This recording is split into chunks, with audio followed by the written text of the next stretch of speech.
Bueno, esta mañana vamos a hacer un resumen de todo lo que aprendimos a través de nuestra serie. Vamos a dar oportunidad para preguntas también mientras vamos pasando de cada uno de los apóstoles, y quizás voy a hacer algunas preguntas de lo que aprendieron. Estaba pensando, hubiera dicho que no sé cuántos. ¿Alguien tiene su cuaderno completo con todas las lecciones del 1 al 21 y bien rellenitas? Bueno, Jorge, seguro que hay algunos más también, pero hubiera ofrecido un premio al principio de la clase para el que lo trajera todo llenito y listo y bien. Pero vamos a terminar esta serie hoy. La semana que viene el hermano Daniel va a estar enseñando la escuela dominical, y la siguiente semana vamos a empezar una nueva serie aquí con los hombres. La meta es mantener los hombres todos juntos aquí hasta que terminemos la construcción de aquel lado. Cuando terminamos eso, vamos a tener 4 clases disponibles para tener la escuela dominical, y muy probable estaríamos dividiendo en adultos mayores, adultos medianos y adultos jóvenes, ¿ok? No le llamaríamos medianos, tendríamos algún nombre, y luego tendríamos una clase para el discipulado. Entonces quizás tendríamos una clase de los de 30 para abajo, otros de los de 30 a 50 y otros para los de 50 para arriba. Y eso va a ser algo que va a servir cuando viene gente nueva, se involucra con gente de su edad, y ahí en un grupo más pequeño hay un poquito más de compañerismo, de conversación, y ese es el plan más adelante. Entonces oren con nosotros por eso, pero por lo mientras vamos a seguir aquí los hombres, allá las hermanas. Yo he disfrutado el tiempo aquí, creo que las hermanas disfrutan demasiado el tiempo también allá, entonces ha sido bueno para nosotros. Vamos a resumir entonces aquí, vamos a dar un repaso. A letra A, ahí dimos los nombres nuevamente de los 12 apóstoles: Simón Pedro, Andrés, Juan, Jacobo, Felipe, Bartolomé o Natanael, y luego Mateo, Tomás, Jacobo, Judas, hijos de Alfeo, hijo de Alfeo, Simón el Zelote y Judas Iscariote. Mencionamos esto, fueron discípulos. La palabra discípulo significa, ¿alguien se acuerda? Alumno, que específicamente significa alumno o seguidor, alumno. También fueron llamados apóstoles. La palabra apóstol significa mensajero o los enviados, alguien enviado como un mensajero, alguien encargado de llevar el mensaje de otro. Que recuerden, en aquel tiempo no tenían correo, no tenían email, no tenían texto, WhatsApp, Instagram. Si quería comunicarse, una persona contrataba a un mensajero que iba y enviaba un mensaje. Entonces, cuando Cristo llamó a ser apóstoles, los llamó para que ellos llevaran su mensaje de evangelio, eran mensajeros de Cristo. En los evangelios muchas veces se refiere a este grupo de discípulos como los 12. ¿Okay? Explicamos eso porque habían muchos discípulos que seguían a Cristo, pero estos eran los 12 porque eran los que estaban más cercanos a Cristo.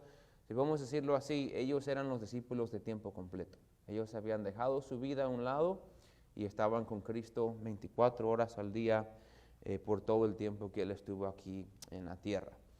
Que primero miremos a Simón Pedro. Vamos a dar un repaso breve de cada uno. Aún cuando estaba haciendo las notas dije que tengo que decir esto y esto y esto, y hubiéramos tenido 5 páginas de notas. Entonces vamos a repasarlo brevemente cada uno. Simón Pedro fue el que negó a Cristo. Recordamos que él era el líder de los 12.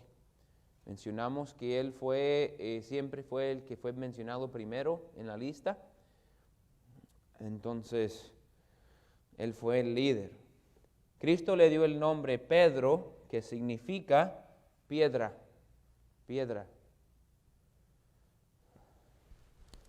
¿Se acuerdan? Se lo dio con un propósito, porque le dijo, tú eres Pedro. Y la meta era de que él llegara a ser esa piedra. Pedro no era una piedra, Pedro no era constante, Pedro era impulsivo. Pedro comprometía algo y no cumplía. Pedro hablaba la boca sin pensar. Cristo le dice, mira Simón, si tú vas a ser el hombre que yo quiero que seas, vas a tener que aprender a ser firme, constante y fuerte. No lo fue. A una noche que Cristo fue entregado, pues lo traicionó 3 veces, lo negó 3 veces. ¿Qué pasó? Él era inconstante.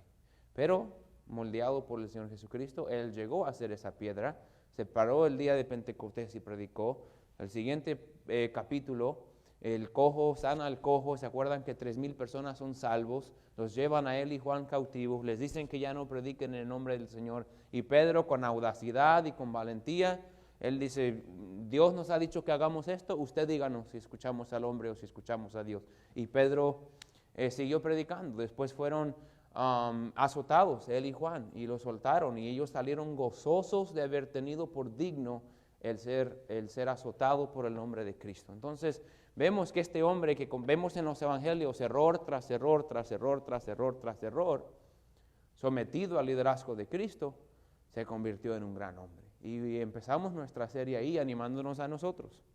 Todos nosotros tenemos errores también, y flaquezas y debilidades. Y la única manera que vamos a llegar a hacer lo que Dios tiene para nosotros es dejar que Cristo nos vaya moldeando. Entonces, miren, letra B, vemos más fallas de Pedro que de cualquier otra persona en el Nuevo Testamento.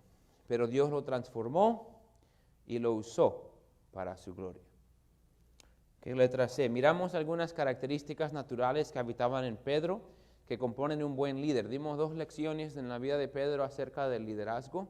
Hablamos de que él tenía materia prima. Materia prima se refiere a nuestras características naturales, con las que Dios nos dio desde nuestro nacimiento. Y él tenía eso. Primero miramos que tenía la característica de curiosidad. Curiosidad, número 1. Estaba haciendo preguntas. Quería saber. Explicamos eso. Un líder no está conforme con lo que ya sabe. Un líder quiere siempre estar aprendiendo algo nuevo y algo más. Y esa curiosidad es una buena marca de eso. La segunda característica es iniciativa. Ahí está en la nota ya número 2, iniciativa. Miramos que Pedro muchas veces fue el que tomó la iniciativa. Aunque quizás no era exactamente lo que Dios quería, él fue el que sacó la espada y le cortó la oreja al soldado. Él fue el que se salió del barco y dijo, maestro, si eres tú, déjame ir a ti. Y salió del barco en el medio de la tormenta y caminó sobre agua. Fue Pedro. Pedro fue el hombre que cuando había algo quería comenzar. Él no estaba esperando, bueno, si otros lo hacen, yo voy. Si él dice que sí, pues yo también. Él era hombre de que tomaba la iniciativa y él iniciaba cosas. Cosas pasaban por Pedro estar ahí. Y si vamos a ser buenos líderes, nosotros tenemos que tomar la iniciativa. En nuestra familia, usted como hermano toma la iniciativa. Vamos a estar en una iglesia, vamos a servir a Dios, vas a ir al campamento. Usted toma la iniciativa. Después miramos la tercera característica, involucramiento. Él estaba involucrado en todo. Él quería estar involucrado en todo. Él no se quería quedar afuera de nada. Un líder no está conforme nomás sentado en la banca mirando a otros participar. Un líder quiere estar involucrado en todo lo que tiene que estar. Hoy en día tenemos mucha gente que en el liderazgo quiere posición, no quiere servicio. Y no vamos a volver a enseñar todas las lecciones otra vez, pero hablamos de que el liderazgo no es obtener una posición. Liderazgo es servir. Y cuando alguien mira que tú tienes ya las características de un líder, sin la posición de un líder, ahora estás empezando a ser capacitado para tener una posición de liderazgo. Mucha gente quiere la posición y luego quiere servir. No trabaja así. Tú sirves, te involucras, haces las cosas básicas y fieles que un cristiano debe de hacer. Y después uno puede obtener una posición de liderazgo porque ha mostrado que tiene un corazón para servir al Señor. Hoy es al revés. Viene gente a nuestra iglesia, tiene 3, 4 semanas. Pastor, quiero servir en algo. Bueno, hermano, pues tenemos la noche de trabajo los jueves y tenemos visitación los sábados. Sería bueno que usted viniera y nos ayudara a servir en cuanto a nuestro edificio y a servir la comunidad en predicar el evangelio. Oh, pero no tiene como una clase de escuela dominical que yo pudiera enseñar. Párele. Primero, vamos a aprender a servir a lo que el Señor quiere para nosotros. Y ya cuando somos fieles y maduros y constantes, ahora podemos enseñar a otros que sean fieles y maduros y constantes como nosotros. Y así debe de ser. Miren, ok, entonces ahí fue con Pedro. ¿Alguien quiere añadir algo con Pedro? ¿Alguien se acuerda de algo específico de Pedro? ¿O alguien tiene una pregunta de Pedro? ¿Se acuerdan que explicamos que según la historia, Pedro fue crucificado al revés? No podemos confirmar eso. Todas las muertes que hablamos, explicamos, eran conforme a la historia. ¿Pero alguien tiene una pregunta o algo de Pedro? ¿No? Okay. Muy bien, vamos con Andrés. Número 2. Ya le dije, iba a esperar que me rellenaran. Es Andrés.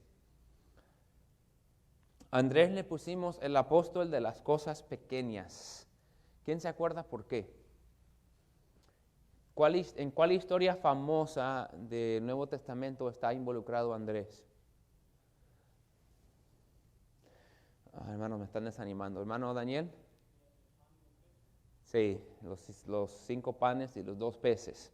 ¿Se acuerdan que ahí estaba Felipe? Felipe era como el administrador del dinero. Y Cristo le dijo, sabemos que Judas traía la bolsa, pero Felipe era como el administrador. Cristo va con Felipe y dice, Felipe, ¿de dónde compraremos pan para tantos? Y Felipe dice, oh no, Señor, aunque tuviéramos 200 denarios, no alcanza ni para la mitad de los que estamos aquí. No se puede. Felipe era el que dijo, no se puede. Andrés fue el que vino y dijo, Señor, aquí un muchacho que tiene 5 panes y 2 peces. Tenemos que pensar, ¿qué va a hacer el Señor con 5 panes y 2 peces? Con 5,000 personas. O sea, uno diría, ¿me traes esta bolsita de lonche para estos 5,000? Ándale, Andrés, vamos, ¿qué vamos a hacer con esto? Pero Andrés sabía el poder de Cristo y él sabía que Cristo podía hacer mucho con poquito. Y él fue el de las cosas pequeñas. ¿Por qué decimos eso? Miren ahí, fue el primero de todos en seguir a Cristo. Miramos que las 3 veces que habla la Biblia de Andrés, él siempre estaba trayendo a alguien a Cristo. Primero trajo a Pedro a Cristo, después trajo al muchacho a Cristo, y después que vinieron unos griegos y hablaron con Felipe, Felipe fue con Andrés y le dijo, oye Andrés, estos quieren ver a Cristo, y Andrés fue el que los llevó a Cristo. Como que Andrés tenía ese testimonio del que traía a la gente a Cristo. Pero aún así, Andrés no escribió libros de la Biblia. Andrés no lo vemos en el libro de los Hechos trabajando, no lo vemos como Pablo o Pedro o Juan o Jacobo. No vemos mucho de él. Él era como el apóstol que traía gente a Cristo y estaba haciendo las cosas chiquitas, pero siempre estaba a las escondidas. Él no tenía un ministerio o una vida que estaba a la luz. Y lo más importante que vimos de él es que él estaba bien con eso. Él no necesitaba ser reconocido para hacer lo que él estaba haciendo. Ahí lo miramos la otra vez. Él vivió en la sombra de Pedro, su hermano. Pero aparentemente a lo que vemos nunca le molestó. Andrés entendía el valor de las cosas pequeñas y el valor de servir sin reconocimiento o posición. Fue lo que miramos con la vida de Andrés, sirviendo. Él sabía desde que, me voy a imaginar, toda la vida Pedro era como el extravertido, Pedro era el que tenía la iniciativa, el líder, y Andrés era como el más callado quizás, el más escondido. Ahora, si tú vas a seguir a Cristo en tu carne, dirías, no, yo no quiero invitar a mi hermano porque otra vez voy a vivir en la sombra de él. Yo no quiero estar así. ¿Alguien tuvo un hermano así? Bueno, nadie quiere decir nada hoy, pero yo lo he visto entre hermanos. Hay un hermano como bien dominante y él es el que juega bien deportes, y él es el que canta bonito, y él es el que tiene los ojos así, y él es el que tiene la novia, y el otro ya está por allá, nadie piensa en él. A ese era Andrés. Y ahora tiene una oportunidad de escaparse de su hermano. Yo he encontrado al Mesías, yo puedo seguir al Mesías. Hombre, yo no le voy a decir a mi hermano. Pero no era así, él lo trajo a Cristo. Y ahí también siguiendo a Cristo, conocemos mucho de Pedro y casi nada de Andrés. Otra vez en la sombra, pero estaba bien. A veces Dios nos usa de esa manera. Ok, ¿alguna pregunta o comentario de Andrés? ¿No? Ok, seguimos.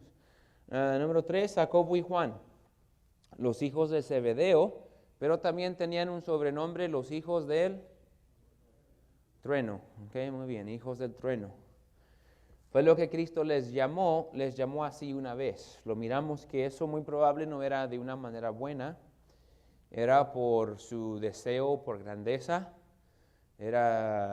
tenían mucha iniciativa y mucho celo para el Señor, pero no lo tenían bajo control. Entonces, muy probable Cristo les llamó hijos del trueno, no como apunta para eso, como le dijo a Simón, dijo, vas a ser Pedro, como que quiero que desees ser como esa piedra. No es como que le dijo a Juan y Jacobo, hijos del trueno, porque quería que fueran trueno. Es como que eran como trueno por su celo sin pensar, y era que tenían que calmarse. Entonces, por eso muy probable fue ese nombre. Letra A, ellos eran pescadores, su padre era reconocido.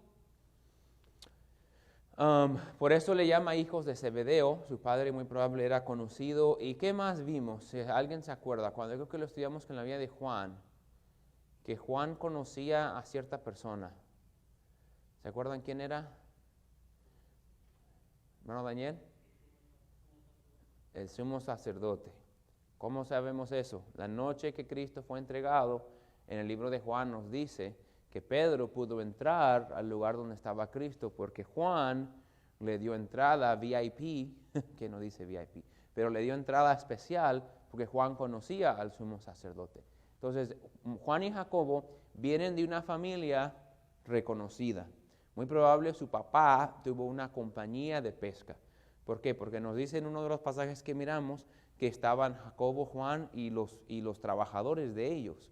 Entonces, muy probable el papá tenía esta compañía en el mar de Galilea, tenía dinero y estos eran. Entonces pensamos en pescadores, que unos pobres pescadores, sí eran pescadores, pero muy probable eran hijos de un hombre dueño de compañía conocido. Entonces, por lo mismo, muy probable habían recibido toda su vida tratamientos especiales. También querían preeminencia, rellenar ahí la letra, querían preeminencia entre los 12. Querían preeminencia, querían el primer lugar. ¿Cómo sabemos eso? ¿Qué fue lo que ellos estaban pidiéndole a Cristo? Alguien que levante la mano y me diga. ¿No? Exactamente, ellos son los que le preguntaron a Cristo, cuando venga tu reino podemos sentarnos uno a tu diestra y uno a tu siniestra. Ellos estaban queriendo ese lugar especial al lado de Cristo. La pregunta es, ¿por qué lo merecen ellos y no los otros 12? Si ellos hubieran tenido las actitudes que debían de tener, ¿qué les importa dónde se sientan? El simple hecho de que Cristo los escogió para ser parte de los 12 ya era más que suficiente bendición. Entonces, temprano en su ministerio, ellos estaban siguiendo a Cristo, pero pensando en lo que ellos podían lograr. Vamos a estar con Cristo. Y ellos querían de todos los 12 ser el primero y el más grande. Quiero ser honesto, ahorita mismo yo no siento que tenemos gente así en nuestra iglesia. Si alguien es así, lo están escondiendo muy bien. Y doy gracias a Dios por eso. Pero he estado en iglesias, he visto creyentes, cristianos, aún pastores, que parecen que todo es una competencia. Es una competencia. Yo quiero ser el así, yo quiero ser el que tiene este ministerio, yo quiero ser el que el pastor le hable cuando necesita algo, yo quiero ser así. Y puede haber un deseo no saludable de tener preeminencia entre los compañeros. Y eso fue lo que estaba pasando con Jacobo y Juan. Ellos querían ese lugar especial. Y Cristo los trató con ellos por eso, pero por lo mismo causaron mucha fricción entre los discípulos, porque hay varias veces que menciona que después ellos empezaron a pelear de eso y a discutir, aún en la última cena, estaban discutiendo, ¿se acuerda? Entre quién iba a estar al lado de Cristo en su trono, y Cristo se pone de rodillas a lavarle los pies, mientras ellos peleando por quién va a ser el más grande. Entonces muestra sus flaquezas y sus errores que tuvieron todo el tiempo. Letra B, también miramos en Lucas 9, una aldea de samaritanos no quería aceptar a Cristo. Entonces Jacobo y Juan dijeron, Señor, ¿quieres que mandemos que descienda, qué? Fuego. Fuego del cielo como hizo Elías y los consuma. Entonces miramos ahí su celo. Tratamos una lección con eso. Celo sin amor. Porque, ¿qué pasó? Le dice, Señor, ellos no te quieren recibir. Iban en camino a Jerusalén. Ahorita tomamos la pregunta.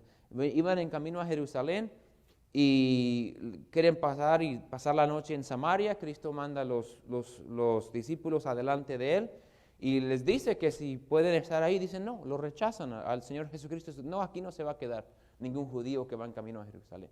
No puede quedar. Entonces, Juan y Jacobo deberían haber respondido así. Señor, están ciegos, no saben que tú eres el Mesías. Déjanos ir a predicarles para explicarles que tú eres el Mesías, para que crean en ti. Esa sería la respuesta correcta. de un siervo de Dios. Pero ellos dijeron, ¿cómo se atreven a rechazar a Cristo? Señor, ¿quieres que llamemos fuego? Ahora ahí muestra su sentir de grandeza. ¿Quiénes son ellos para llamar fuego que descienda del cielo como Elías? Si quería a Cristo que descendiera fuego, Él mismo lo podría hacer. Pero también Cristo nos dice eso para que podamos ver que tenían celo, les molestaba que no querían aceptar a Cristo, pero en vez de amarlos y querer traerlos a Cristo, quieren juicio y castigo y que sufran. Y muchas veces como cristianos tenemos esa mentalidad. Vemos a alguien allá afuera, un borracho, un drogadicto, una persona que dejó a su familia, y en vez de decir son perdidos que necesitan a Cristo, vamos a tratar de alcanzarlos, decimos, mira aquellos que andan así, y mira cómo se viste este, y mira cómo se porta aquel, y mira ese hermano de la iglesia, yo sabía que él iba a caer, y tenemos celo por la verdad, pero no tenemos el amor cuando la gente falla. Entonces de nada nos sirve tener celo sin tener el amor que lo acompaña. ¿Iba a preguntar algo, hermano?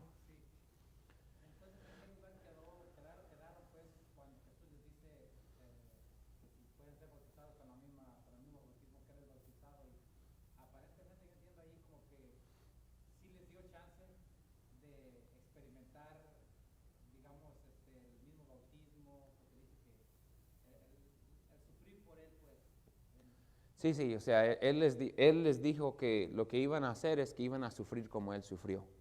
Entonces, tratamos con eso en la lección. Y si ustedes están buscando la grandeza, pero lo único que les puedo prometer es que van a poder seguir en mis pasos, en que así como me van a perseguir a mí, los van a perseguir a ustedes. Esa fue su recompensa. Fue la única recompensa que Él les prometió.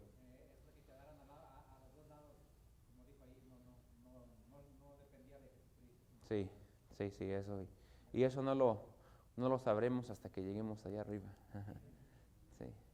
Ok, muy bien. A la última entonces ahí con ellos, miramos letra C, Juan halló el balance entre amor y verdad. Hablamos otra lección acerca de eso. El libro de Primera de Juan se trata de la verdad. Se trata de amor. Ahí encontramos no améis al mundo, ahí encontramos de amar el uno al otro. Juan escribió más acerca del amor que cualquier otro apóstol, que cualquier otro libro de la Biblia. Él habló más acerca de defender la verdad que cualquier otro escritor de la Biblia. Y miramos todas las frases, todas las veces que lo decía, no me acuerdo todos los números, pero en Lucas 9, cuando dice, Señor, que descienda fuego y los juzgue, ahí tenía celo por la verdad, pero no tenía amor, pero aprendió el amor. Y eso fue algo donde él halló balance. Por eso una lección de él hablamos de la vida balanceada y cómo debemos de tener el balance. Nunca comprometer la verdad, pero siempre enseñarlo con amor. Felipe, número 4, Felipe. A él le pusimos el pesimista. Felipe el pesimista. Fue el primero a quien Cristo le dijo, sígueme. En cuanto ahí en el libro de Juan, llegó a ser el administrador del grupo. ¿Sí? Él era el que hacía la reservación de los hoteles, que obviamente no habían, pero en ese sentido, él era el que estaba administrando los viajes, mandando mensajeros con Lázaro y María y Marta de que ya vamos en camino. Él era el que estaba como el encargado en ese sentido. Era un hombre que siempre miraba el lado oscuro o negativo. Y la historia principal que miramos, ahora ya con estos hombres que estamos llegando a hablar aquí, hay 1 o 2 pasajes que hablan de ellos y nada más. Entonces no tenemos mucha información, como con los que estaban en la primera página. Lo que sabemos es que cuando hubo esos 5,000 y tenían que hacer comida, y Cristo le preguntó a Felipe, ¿qué vamos a hacer? Felipe básicamente dijo, pues es imposible, Señor. Aun si tuviéramos 200 denarios, un denario era el salario de un día de un trabajador normal, 200 denarios serían 200 días de trabajo, sería demasiado dinero. Dijo, aunque tuviéramos tanto, que no tenemos, nosotros no pudiéramos darle de comer a todos. Y así lo dejó. No, Señor, no se puede. Y explicamos que hay gente así. El pastor dice, hermanos, vamos a hacer esto y esto. No, el pastor está loco, eso nunca se va a poder hacer. Dios le habla a su corazón y quiero que hagas esto. Oh, no, eso es muy difícil para mí, no, eso no se va a poder lograr. Y está esa persona que nunca se puede. ¿Conoces a alguien así? Nunca se puede. Los niños son así. El otro día llevé a Lucas a correr, le dije, Lucas, vas a correr 1 milla y media, era las 12 del mediodía, 1 milla y media en menos de 12 minutos. Dijo, no, Dad, eso no se puede. El día anterior había corrido fuerte, había corrido como en 13 y algo. Le dije, vas a correr 1 milla y media, bajo 12 minutos. Dijo, no, dijo, corre lo más rápido que puedas y te voy a llevar el tiempo. Y lo corrió en 11:45. Pero él, no se puede. Así era Felipe. Así somos nosotros muchas veces en nuestra vida espiritual. En el trabajo, no hombre, el patrón dice, ¿se puede hacer esto? Oh, yo le hallo la manera, usted tráigamelo, yo lo arreglo, no hombre, así. ¿Y en las cosas de Dios? No, pues no sé, pastor, no, pues me hace que no. Es el pesimismo y es la falta de motivación de querer intentar algo nuevo. Felipe era así. Miramos que Felipe superó bastantes fallas. La otra vez, él tuvo que superar varias flaquezas, el pesimismo, la indecisión. Miramos que era lento en aprender. Todavía en la última noche, cuando estaban a la mesa de la cena del Señor, Felipe le dice, Señor, Cristo dice que se va a ir, pero que ellos saben a dónde. Y Felipe dice, Señor, ¿y a dónde vas? ¿Y cómo llegamos? Y en ese momento es como que dice, me has seguido por 3 años y todavía me tienes que preguntar eso. Pero era un poquito más lento en aprender. Y con eso muchos de nosotros nos identificamos también. Entonces era algo que muestra su humanidad. Miramos que él llegó a ser uno de los primeros apóstoles para morir como mártir. Uno de los primeros de morir como mártir. Miramos a Natanael, número 5, el siguiente, el hombre con prejuicio. Prejuicio. Explicamos y definimos prejuicio, es juzgar a alguien sin conocimiento. Hablamos de que hay mucho prejuicio en el día de hoy. ¿Qué fue lo que dijo Natanael? ¿Se acuerdan que Felipe y Natanael aparentemente eran hermanos, o no, hermanos no, amigos? Entonces Felipe va y le dice a Natanael que había encontrado al Mesías, que era hijo del carpintero de Nazaret. Y Natanael responde inmediatamente y dice, ¿de Nazaret puede salir algo qué? Bueno, de Nazaret, el Mesías, nada bueno sale de Nazaret. Explicamos, Nazaret era un lugar sucio hasta la fecha, es así. Mi papá estuvo en Israel y vino y contó, dijo, Nazaret es un lugar sucio, es un lugar ahora habitado más por los árabes que por los judíos. Y no era un lugar muy bonito. Explicamos que Nazaret estaba en Galilea, en el norte. Galilea era como la de los trabajadores, la de los del rancho. Y Judea era como de los profesionalistas. Ahí estaba Jerusalén, era gente educada, era gente con dinero, era gente con educación. Y los de Galilea, los de Judea, menospreciaban a todos los de Galilea como que estos son menos. Pero los de Galilea menospreciaban a los de la ciudad de Nazaret. Entonces Nazaret se miraba como la ciudad más baja de la región más baja. Pero Natanael era de Caná, que también dicen que era más chiquito y igual de feo que Nazaret. Pero ya tenía un prejuicio contra los de Nazaret y por eso él dice, puede salir algo bueno de Nazaret. Tenía ese prejuicio. Entonces, miramos la ilustración ahí, letra B de John Bunyan, con la historia de Guerra Santa, donde usamos estas frases, donde las fuerzas de Emmanuel vienen con el ataque del Evangelio contra el pueblo llamado alma del hombre, quien ha sido secuestrado por diabolos y su capitán del Señor prejuicio. Es una historia figurativa, obviamente, donde él está usando alegoría y muchas cosas con esos nombres. Explicamos eso. Mucha gente no viene a Cristo porque ya tiene prejuicio. Pero lo que hicimos principalmente en esa lección fue tratar con el prejuicio de nosotros. Y explicamos, hay gente en este país que tiene prejuicio contra el hispano. ¿Se acuerdan? Y hablamos que cuáles son algunas cosas que algunos piensan de todos los hispanos. Y ya salió ahí que algunos piensan que todos son borrachos. O que todos trabajan en la construcción. O que ninguno carga aseguranza.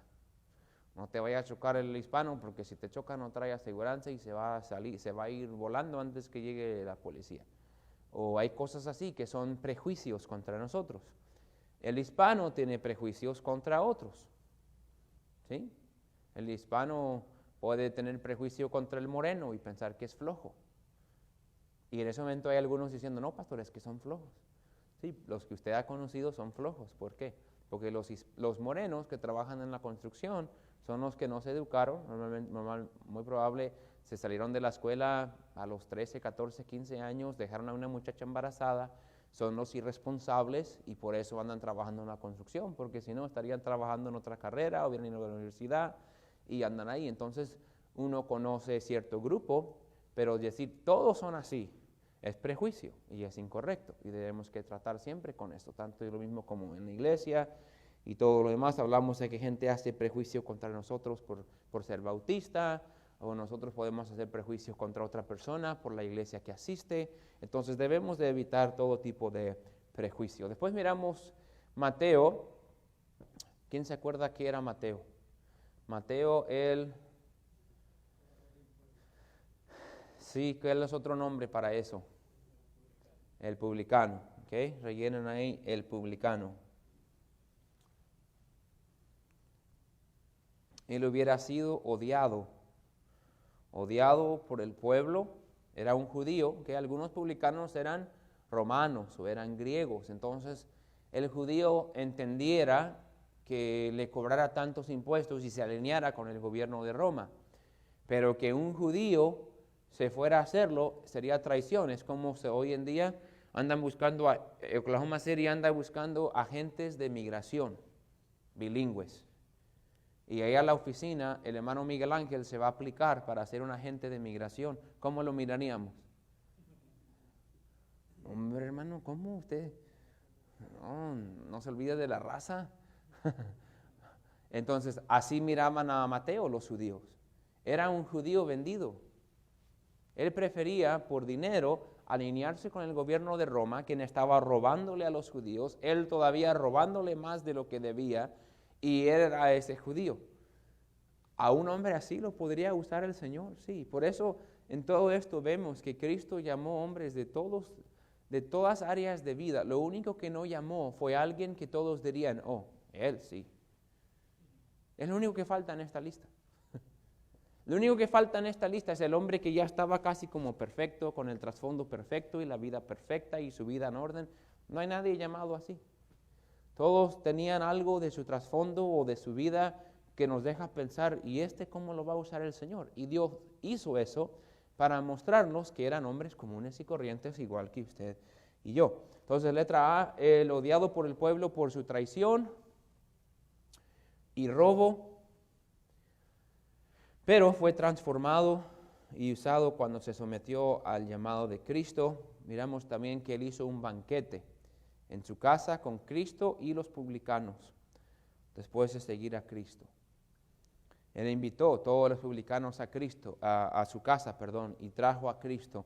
¿Y qué era lo que hizo? Cuando él conoció a Cristo, la única gente que se juntaba con un publicano eran otros publicanos.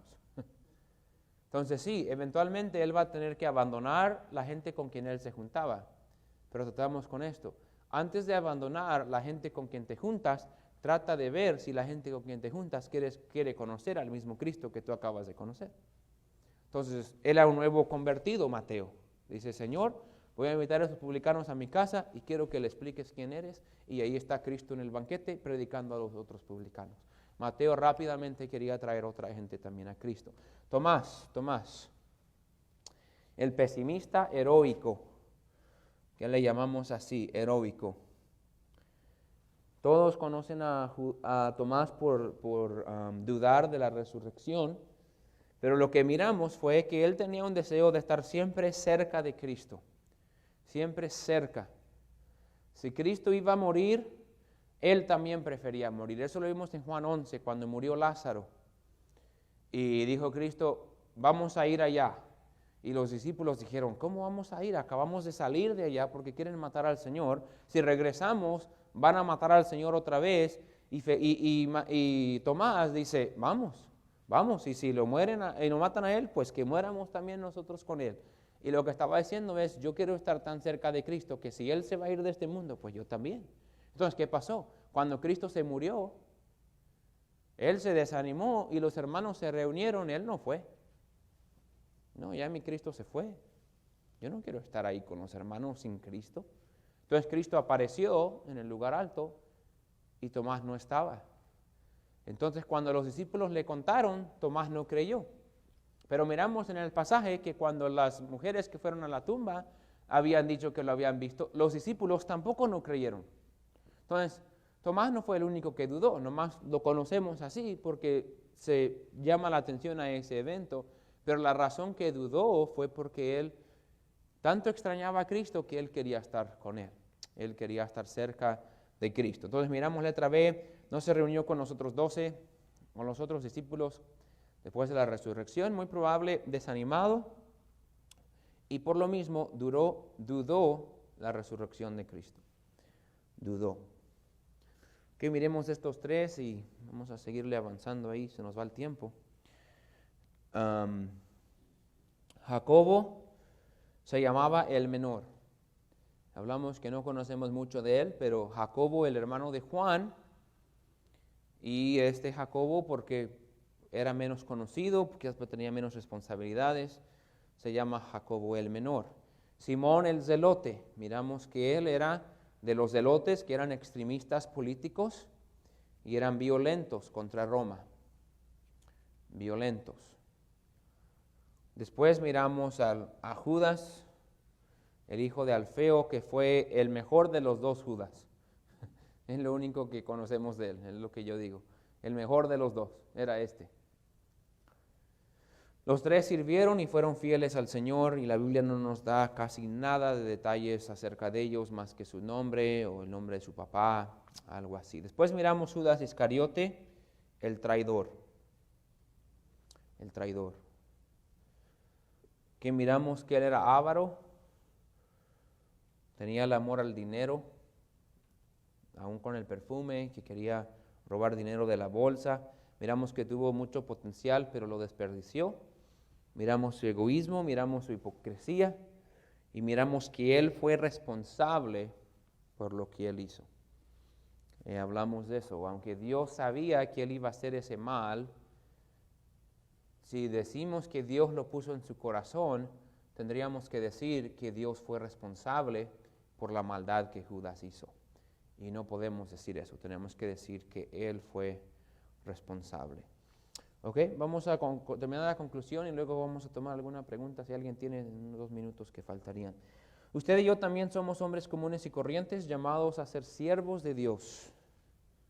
Llamados a ser siervos de Dios, líderes de familia,